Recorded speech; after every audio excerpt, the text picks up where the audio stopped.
Hello everyone, myself Shalini from the Department of CSE. So today we are going to deal about Introduction to Discrete Mathematics. So discrete mathematics deals with continuous values. So here that is the different values. They don't deal with continuous values like calculus and all. So here this subject mainly includes areas of mathematics like sets, relations, functions, permutations, combinations, graph theory and so on. So discrete mathematics is mainly useful in the areas of computer science and they are mainly used in cryptography, algorithm design, machine learning and so on. So this is a core subject of Department of CSE. So let us go into the introduction concepts of discrete mathematics. So here as we have seen, it deals with discrete elements, just as I told you, that is distinct set of elements, not continuous values. So here they mainly deal with, the focus is on sets, combinations, graphs and so on. So whatever values we are going to deal here, they may be either finite number of values or infinite number of values, but the values are not continuous. They are discrete or they are distinct values. So initially we are going to learn about proposition logic. So proposition refers to a particular statement or assertion. So a statement which can be either true or false but not both. Any statement or any assertion which can be evaluated to either true or false but not both is known as proposition or statement. So logic is a science of reasoning. So for any reasoning, whenever we want to evaluate what type of answer or result we are going to interpret, logic is involved in that. So this science, proposition logic, will help us to understand whether the given statement or given proposition will evaluate to either true or false. So here we are having different examples like the sun rises in the east. So you can call it as a proposition or statement because the statement is true. You can evaluate it to true. Considering the next statement, 1 plus 4 equal to 5. So this is, first statement is true, and coming to next statement, this is also true because 1 plus 4 equal to 5. And coming to the third statement, C is a vowel, it is a false statement because C is a consonant, C is not vowel. So in all the examples, we can observe that we are able to evaluate into either true or false but not both. So they are known as propositions. So these propositions, they are individual propositions here, and each statement or proposition can be evaluated depending on the falsehood or truth value of the particular statement. So that is either true or false but not both. So coming to different examples. Now see here, some sentences you can't evaluate to either true or false. So they don't come under the combination of propositions. Considering the examples, what time is it? The answer is not either true or false. So go out and play. So here also it is not evaluated to either true or false. And x plus 1 equal to 2. Until you know the value of x, we can't tell whether the value is going to be 2 or not. So these are the statements which doesn't come under proposition. They cannot be evaluated under true or false. So these are not known as propositions. They cannot be evaluated as either true or false. So that is the information or definition of proposition or statement. So coming to the next one, here propositions, whatever we have seen in previous examples, that is sun rises in the east or 1 plus 4 equal to 5, all these are known as simple propositions and they can be represented using some alphabets like P, Q, R or A, B, C or something like this. Like P represents sun rises in the east and Q represents 1 plus 4 equal to 5 or something like this. So this is the way how statements or propositions are represented. Then these are called as simple propositions. Whenever you want to connect two or more propositions with each other, we need the help of connectives.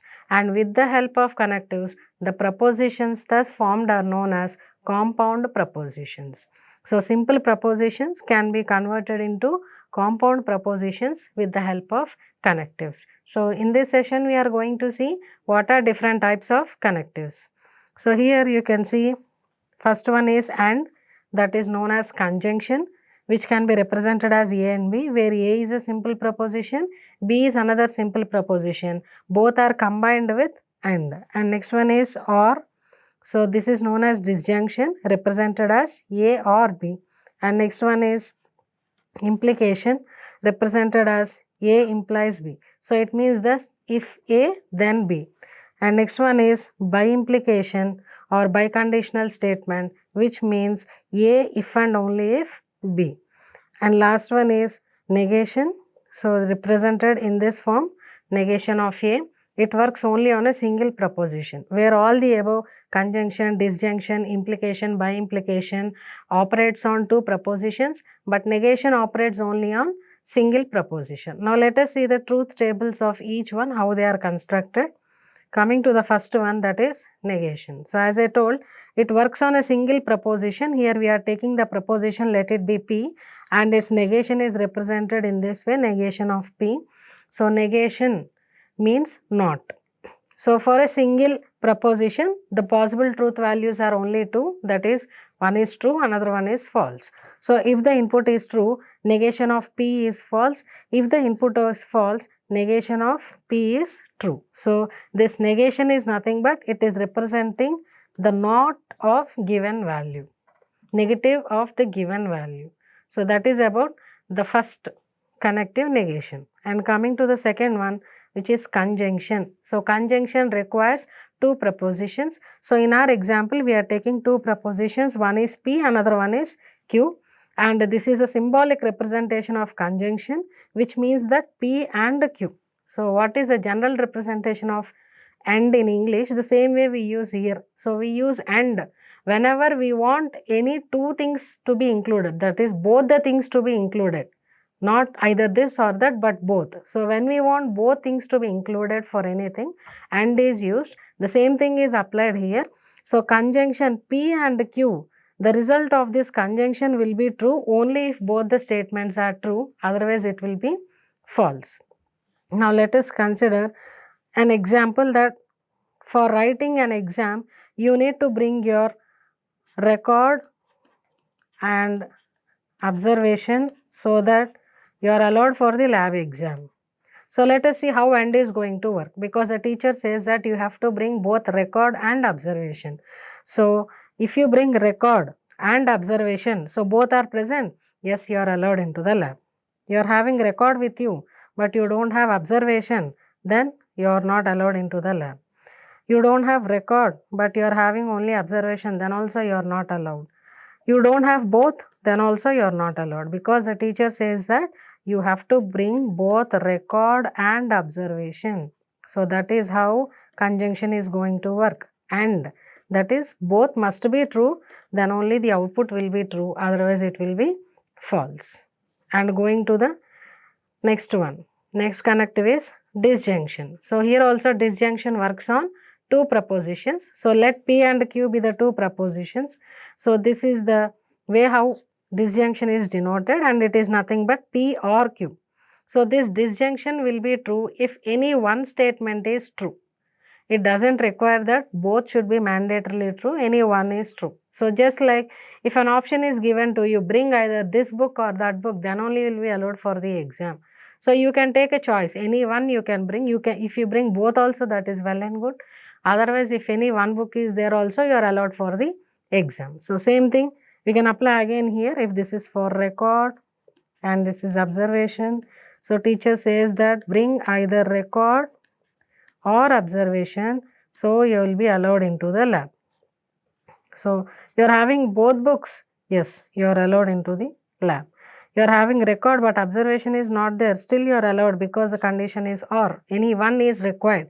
And you don't have record but observation is there, you are allowed to the lab. And you don't have both, then only you are not allowed into the lab.